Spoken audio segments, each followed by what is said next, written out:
from Carnegie Council's Billy Pickett. Do you have any advice on how to stay hopeful that real change and accountability is policing is possible in the United States, especially in light of the lack of charges brought against the police officers who killed Breonna Taylor? It's a good question. I mean, I say this often.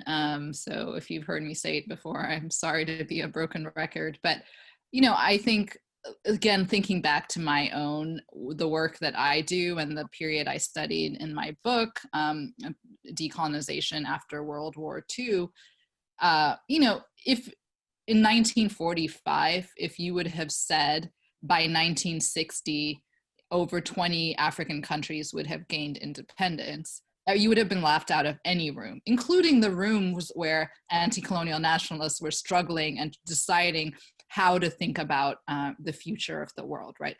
It looked bleak, and even the institutions we now associate with the kind of rise of decolonization, like the United Nations, were hostile to the project of self-determination. So, but in 15 years, by 1960, we're looking at a different kind of world order. It doesn't mean that that project of decolonization was won and ended in 1960, right?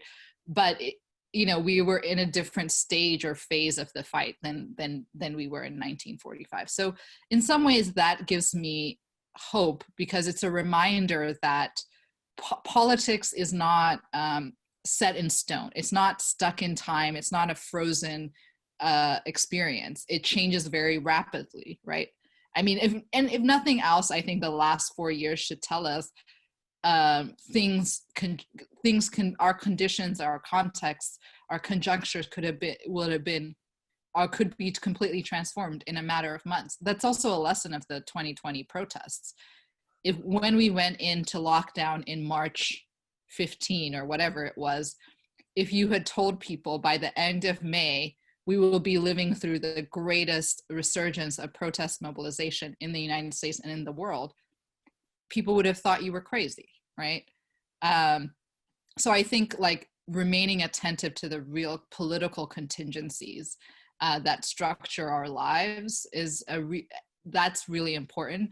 And I think keeping your eye on these smaller experiments, right? It may be that Breonna Taylor's killers won't be, face trial, but this is also a summer in which many cities have voted to withdraw some funds from the police.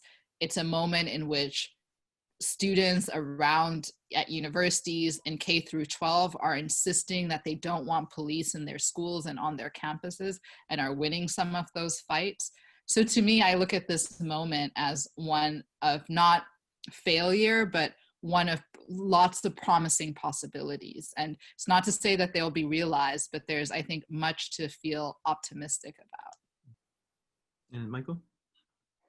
Yeah, thanks, Neil. I think I want to agree largely with what Adom has said. I think it's an accurate reflection of the type of struggle that minorities face in any country where Black people are a minority.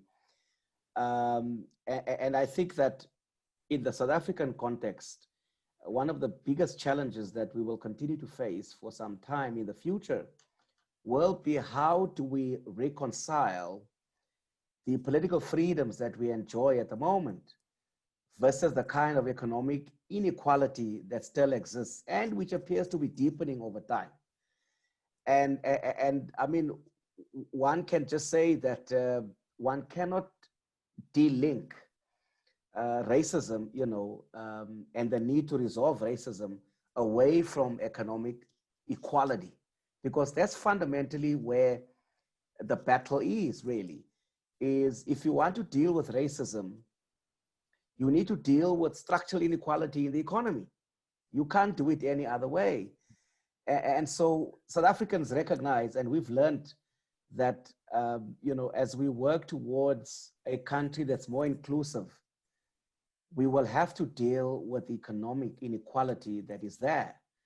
Now, obviously, just as a last point, Neil, South Africa's experience with racism, in a sense, has been what they would call colonialism of a special type, you know, where you have a very few Black wealthy individuals, and where you have the majority remaining in their condition of squalor, you know. So for us, I think that is fundamentally the core, is how do we move from political freedom and the kind of freedoms we enjoy to a more economic one. And I think that for us, and I would say this as well for special social activists, that for us remains the fundamental battle into the future.